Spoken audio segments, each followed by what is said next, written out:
네, 오늘은 시편 81편입니다. 오늘 이 시편 81편은 배경이 있는데요.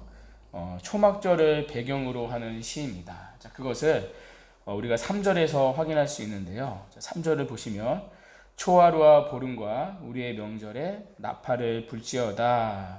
여기 보름은요, 7월 15일에 시작해서 8일간 계속되는 초막절을 말합니다. 이어서 나팔을 불지어다 라고 말하는데요. 이 나팔을 부는 절기도 이 초막절이었습니다. 그러니까 이 초막절을 배경으로 지어진 시가 오늘 시편 81편입니다. 이런 이해를 가지고 내용을 간략하게 살펴보겠습니다. 먼저 1절부터 5절을 보시면요. 초막절의 기쁨에 모든 백성을 초청하고 있습니다. 그러니까 초막절을 드리는데 모든 백성에게 기쁨으로 나오라고 말합니다. 그러니까 기쁨으로 하나님을 예배하라는 것이죠. 특별히 시인은 하나님을 예배해야 하는 이유를 말하는데요. 그 이유가 4절에 나옵니다. 이는 이스라엘의 율례요 야곱의 하나님의 규례로다. 그러니까 초막절에 하나님을 예배해야 하는 이유가 무엇이죠? 하나님께서 초막절을 지켜야 할 규례로 주셨기 때문입니다. 그러니까 이 초막절은 조상 대대로 내려온 규례였습니다. 특별히 5절에 보면요. 거기서 내가 알지 못했던 말씀을 들었다고 시인은 말합니다. 하반절에 있죠. 여기서 내가 알지 못했던 말씀은요. 6절부터 16절까지의 말씀입니다. 그러니까 6절부터 16절까지의 말씀은요. 네 가지 말씀으로 이제 되어 있는데요. 구원, 배반, 회개, 회복이라는 네 가지 말씀의 순서로 되어 있습니다. 먼저 6절에서 10절은 하나님의 구원의 말씀입니다. 그러니까 이스라엘을 애굽으로부터 구원하신 장면이 6절부터 10절에 이렇게 그려져 있는데요. 6절을 한번 보세요. 이르시되 내가 그의 어깨에서 짐을 벗기고 그의 손에서 광주리를 놓게 하였도다. 여기 짐과 강주리라는 단어가 나오는데요. 짐과 강주리는 이스라엘이 이집트에서 감당해야 했던 강제 노역을 말하는 단어입니다. 그런데 하나님이 짐과 강주리에서 강제 노역에서 벗어나게 해주셨다는 것입니다. 그런데 그 구원을 받은 이스라엘이 어떻게 했죠? 두 번째 말씀인데요. 이스라엘은 그런 하나님을 배반했습니다. 그것이 11절의 내용인데요. 내 백성이 내 소리를 듣지 아니하며 이스라엘이 나를 원하지 아니하였도다. 하나님의 기막힌 구원을 체험했지만 하나님을 거부했다는 거죠. 그래서 하나님이 그들에게 어떻게 하셨냐면 12절에 보시면 그들을 완악한 마음 그대로 내버려 두셨다고 말합니다. 그러니까 내버려 두신, 여러분 이것이 하나님의 가장 큰 형벌이죠. 그러니까 멸망의 길을 가도록, 죄의 길을 가도록 그냥 그 마음 그대로 내버려 두었다는 것입니다. 그러나 하나님은 그들에게 회개의 기회를 주시는데요. 그 회개의 말씀이 13절 말씀입니다. 내 백성아 내 말을 들으라. 이스라엘아 내 도를 따르라. 한마디로 돌이키라는 거죠. 이것이 세 번째 말씀이고요. 그럴 때 네 번째 말씀 16절부터 14절부터 16절인데요. 회복에 대한 약속의 말씀입니다. 14절에 보시면 그리하면 내가 속히 그들의 원수를 누르고 내 손을 돌려 그들의 대적들을 치르니, 하나님께 돌이키면 이스라엘의 원수를 물리쳐 주신다는 것입니다. 이어서 15절을 보시면 해석이 좀 어려운 구절인데요. 여호와를 미워하는 자는 그에게 복종하는 채 할지라도 그들의 시대는 영원히 계속되리라. 이 구절이 오늘 시편에서 가장 해석이 어려운 구절입니다. 하나님을 미워하는 자, 하나님을 대적하는 자들이 그에게 복종하는 채 한다고 말합니다. 그러니까 복종이 아니라 복종하는 채 한다는 거죠. 그러니까 하나님의 진노를 피하기 위해 지금 당장은 복종하는 채 한다는 거죠. 그럴지라도 그들의 시대는 영원히 계속되리라. 이 말은요, 결국 그들에 대한 하나님의 처벌의 시간은 영원히 계속된다는 것입니다. 그러니까 예를 들면 이제 출애굽 때 그 애굽 왕 바로가 그랬었죠. 하나님이 10가지 재앙을 내릴 때마다 바로는 회개하는 척 했습니다. 심판을 피하기 위해 복종하는 채 했었죠. 자, 그러나 심판이 끝나면 다시 하나님을 대적하는 자리로 돌아왔습니다. 하나님의 진노를 피하기 위해 그때만 복종하는 흉내만 낸 것이죠. 자, 그러나 결국에 하나님은 바로를 완전히 심판하실 것인데 그 처벌의 시간은 영원히 계속된다는 것입니다. 자, 그러나 반대로 하나님께 진심으로 순종하는 자는 영원히 흥황한다는 것입니다. 자, 그러니 하나님을 전적으로 의지하고 그분을 순종하라는 것입니다. 자, 그리고 이 순종할 때 주어지는 축복으로 이 시는 마칩니다. 자, 그 축복이 16절 말씀인데요. 또 내가 기름진 밀을 그들에게 먹이며 반석에서 나오는 꿀로 너를 만족하게 하리라 하셨도다. 여기 기름진 밀은요, 최상품의 밀입니다. 또 반석에서 나오는 꿀도요, 최상품의 꿀을 말합니다.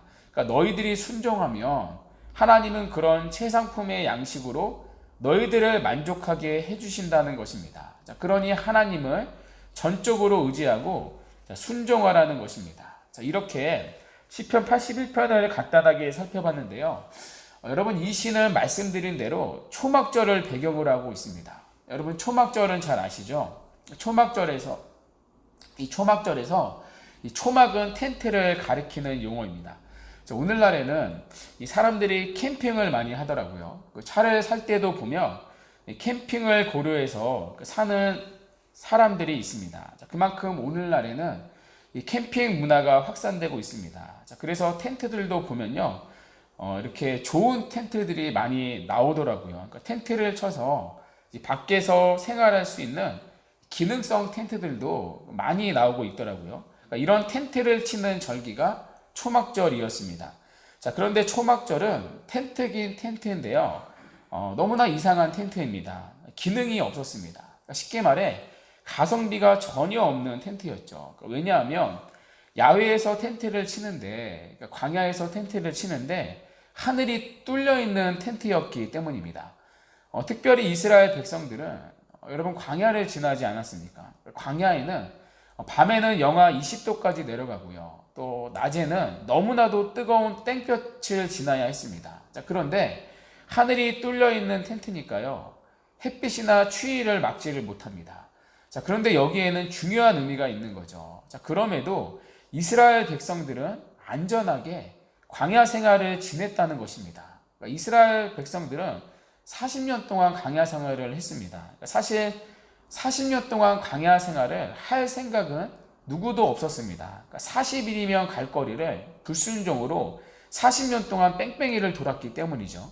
자, 그런데 놀랍게도 이들은요, 하나님의 은혜로 40년 동안 신발이나 옷이 헤어지지 않았고요, 먹을 것도 부족하지 않았고요, 이 장막을 짓고 살았는데 밤에는 불기둥으로 따뜻하게 보냈습니다. 또 낮에는요, 하나님이 구름 기둥으로 태양볕을 막아 주셨습니다. 그러니까 하나님이 그들의 텐트 역할을 해주신 거죠. 여러분, 이게 초막절의 의미입니다.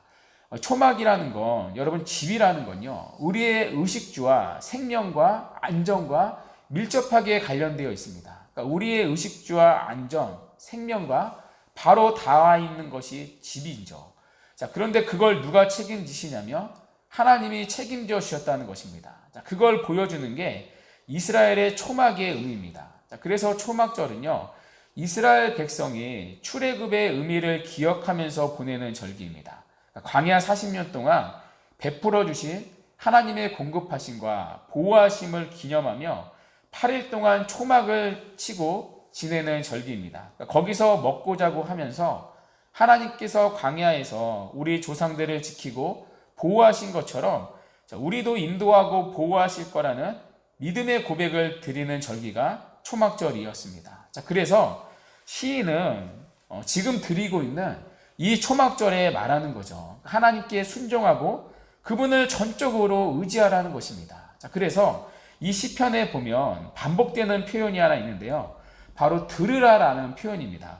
여러분, 들으라는 단어가 8절에 2번이나 나오고요, 또 11절과 13절에도 나옵니다. 총 4번이나 반복돼서 들으라라는 단어가 나옵니다. 여기서 들으라는 단순히 귀로 들으라는 말이 아니겠죠. 그러니까 하나님의 말씀에 순종하라는 뜻입니다. 왜냐하면 하나님은 우리를 광야 가운데서도 먹이시고 보호하시는 분이기 때문입니다.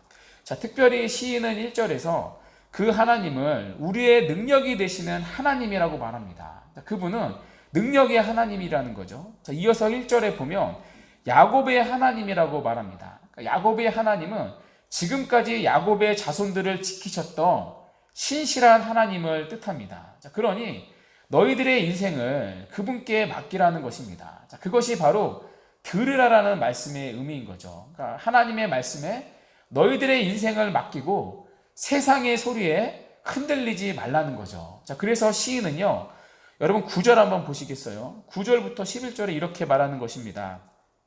너희 중에 다른 신을 두지 말며 이방 신에게 절하지 말지어다. 왜냐하면 나는 너를 애굽 땅에서 인도하여 낸 여호와 내 하나님이니 내 입을 크게 열라 내가 채우리라. 여러분, 내 입을 열라 크게 채우리라 무슨 뜻이죠? 문자 그대로 입을 크게 열라는 뜻인가요? 입이 작으면 궁핍하게 산다는 뜻인가요? 아니죠.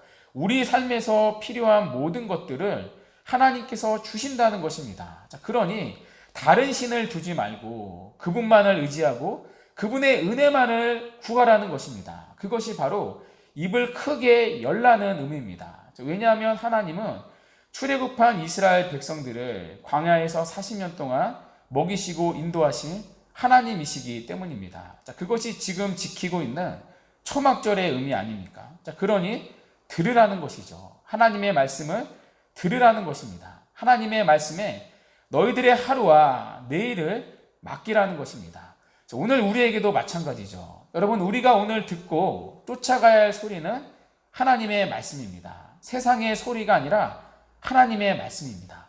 오늘 하루 살아갈 때 여러분 많은 소리가 우리 귓가에 들릴 것입니다. 여러분, 세상의 소리들은요, 우리를 하나같이 불안과 염려에 빠지게 만드는 영적인 소음에 불과합니다. 자, 그리고 세상의 소리는요, 여러분 그거 아십니까? 자꾸 하나님이 아닌 다른 것을 의지하도록 우리를 흔듭니다. 자, 그러나 우리가 진짜 들어야 할 소리는 그 가운데서 하나님의 말씀입니다. 광야 같은 세상에서 우리를 먹이시고 돌보시고 인도하시는 분은 다른 신이 아니라 오직 살아계신 유일하신 참된 하나님 한 분이기 때문입니다. 자, 그러므로 오늘 하루도 세상의 소리가 아니라 하나님의 말씀을 들으며 그분의 말씀을 따라 살아가는 하루가 되기를 바랍니다. 자, 그럴 때 마지막 16절의 고백, 또 내가 기름진 밀을 그들에게 먹이며 반석에서 나오는 꿀로 너를 만족하게 하리라 하셨다. 자, 이 고백처럼 우리 힘으로 살아갈 수 없는 강팍한 세상에서 하나님이 주시는 참된 배부름과 만족을 누리며 살아가는 복된 은혜가 우리 모두에게 있기를 간절히 바랍니다.